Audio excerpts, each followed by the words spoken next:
이 사건은 1982년 10월 17일에 공소시효가 끝남으로써 이제는 범인을 붙들어도 처벌할 수가 없게 됐다. 경찰과 검찰과 법원과 언론이 고문과 조작과 오판과 오보로서 무고한 사람들을 고생시키는 틈을 타서 범인은 면죄부를 받고 만 것이다. 힘없는 서민들이 경찰, 검찰, 법원, 언론의 총공세에 직면할 때 얼마나 비참하게 되는가를 이 사건은 똑똑하게 보여주고 있다. 제도의 범죄는 처벌되지 않고 개인의 피해는 회복될 수 없음을 고문 후유증으로 40대에 요절한 김기철 씨는 폐인이 된 그의 몸과 정신으로 입증하였다. 이 기사는 1981년부터 1982년에 걸쳐 월간 마당에 쓴 것이다.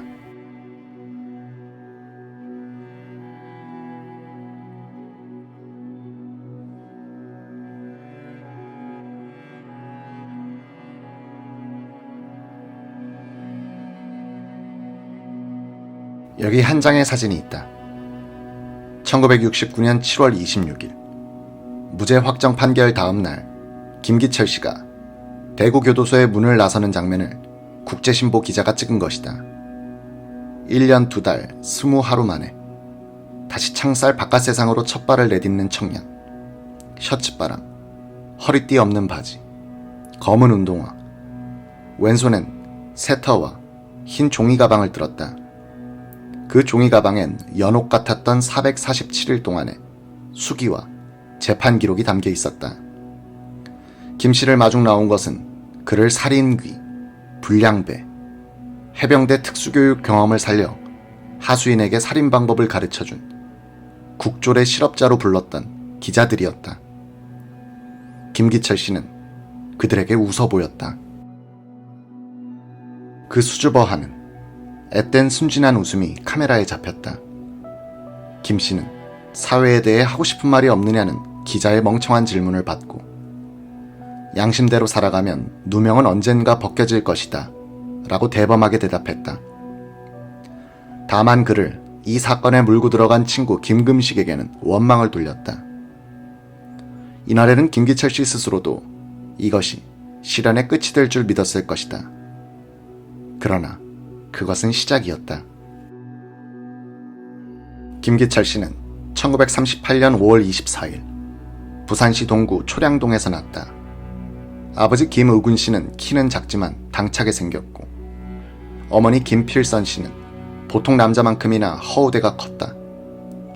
밀양군 무안면이 고향인 김우근 씨는 기철 씨 출생 몇 해 전 부산으로 이사, 해방 뒤엔 한국석유저장 회사의 사상저유소에 들어가 줄곧 노조 분회장으로 일했다. 김기철 씨는 사남일녀 가운데 셋째였다. 기철 씨 형제는 장사 형제로 불릴 정도로 모두 건장하고 주먹 힘도 셌다. 특히 큰형 김이만 씨는 자유당 시대 주먹 하나로 초량, 범천동 일대에서 이름을 떨친 사람이었다. 기철 씨도 첨부의 건장한 몸짓을 갖고 있었으나 말수가 적고 부끄러움을 잘 타는 순덕이었다고 그의 어릴 적 친구들과 가족들은 입을 모으고 있다. 여자 서너 명만 있어도 얼굴을 못 드는 아이였다고 형 이만 씨는 말했다. 기철 씨는 야간 중학교를 졸업한 뒤 집에서 놀다가 나이 18에 해병대에 지원 입대했다. 가난한 집안에 더 폐를 끼치지 않으려고, 또 빨리 사회생활을 시작하려고 일찌감치 군복무를 자원한 것이었다. 기철 씨가 제대한 3년 뒤인 1963년 그의 가족은 초량에서 부산 진구 범천 2동 고지대로 이사했다. 기철 씨가 자기보다 3살이 더 많은 김금식 씨와 운명적인 인연을 갖게 된 것도 이때였다. 금식 씨는 기철 씨 옆집에서 홀어머니와 함께 가난하게 살고 있었다. 기철 씨는 범천 2동에 가자마자 친구가 가진 기원의 관리 책임자로 취직, 기원에서 먹고 자고 하면서 자립의 꿈을 키우기 시작했다. 그는 장기와 바둑을 잘 두었는데 바둑은 초단 실력이었다.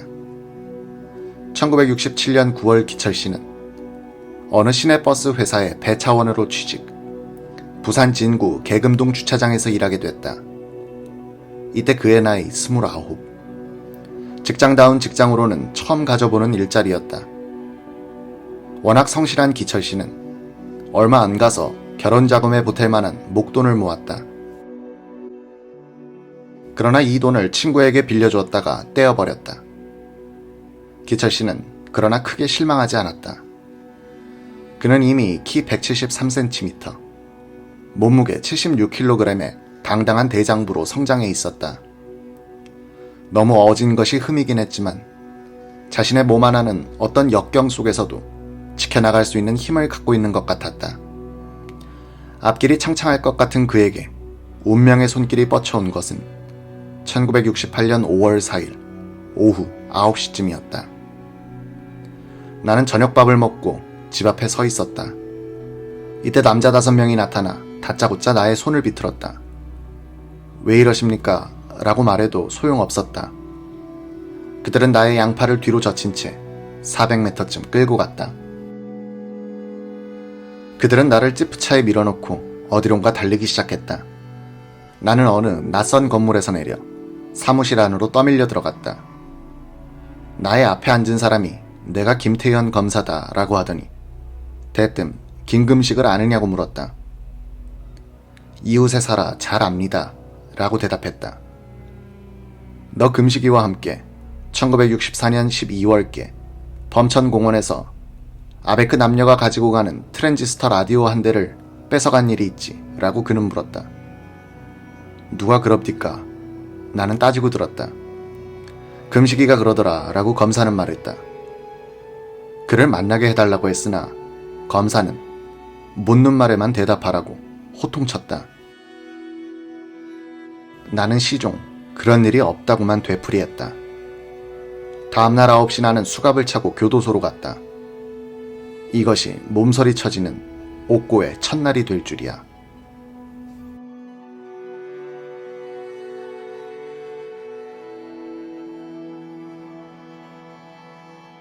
연옥 같았던 447일의 시련을 견디고 살아 돌아온 김기철 씨는 자기 때문에 폐가가 되다시피 한 큰형 이만 씨의 집에 몸을 맡겼다.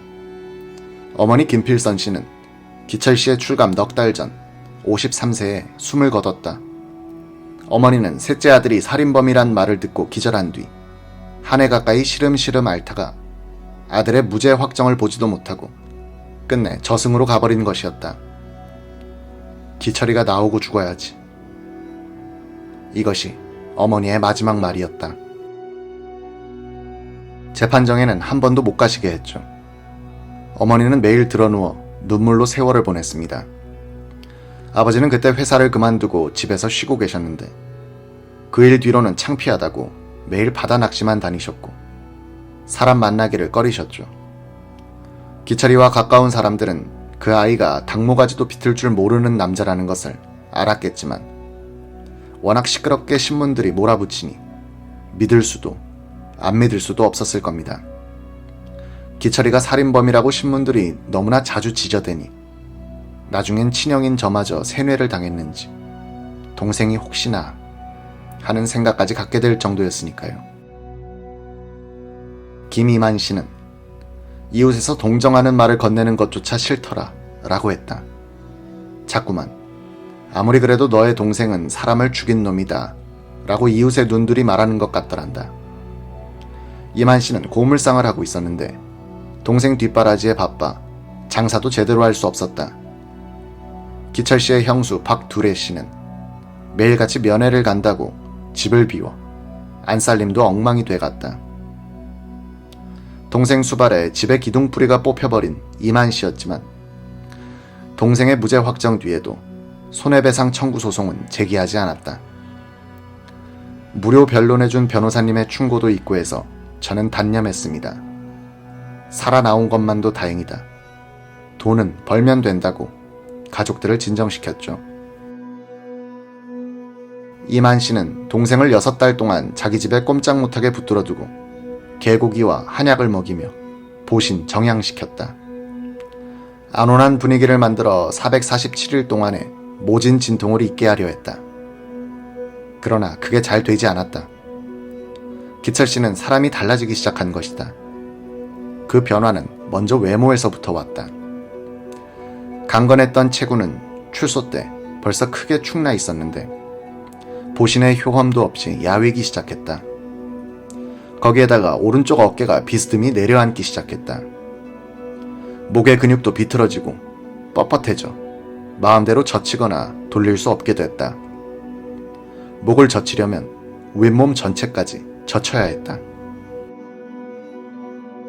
보이지 않는 변화는 더 심한 것이었다.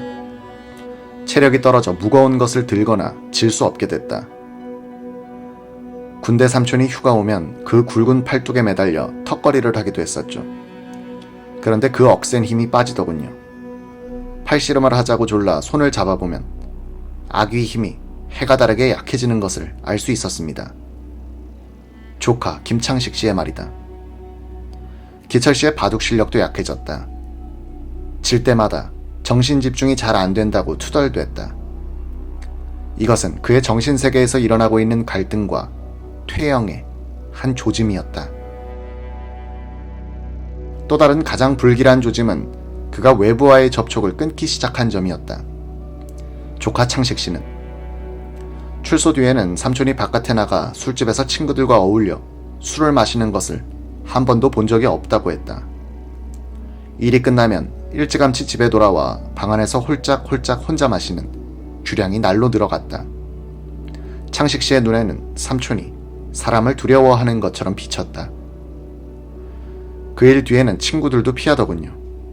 골목에서 마주쳐 그 형에게 인사를 해도 외면하곤 해서 서운하게 생각했죠. 지금 생각하면 고생했죠란 위로의 말조차 듣기에 진절머리가 났었지 않나 짐작합니다. 신경질을 내기도 하더군요. 형에게 반항한다는 것은 생각할 수도 없었던 동생인데 가끔 대들기도 하는 거예요. 때로는 좀 멍해져 보이기도 합디다. 정신이 나간 것처럼 행동에 절도가 없고 반응이 느려지기 시작했습니다.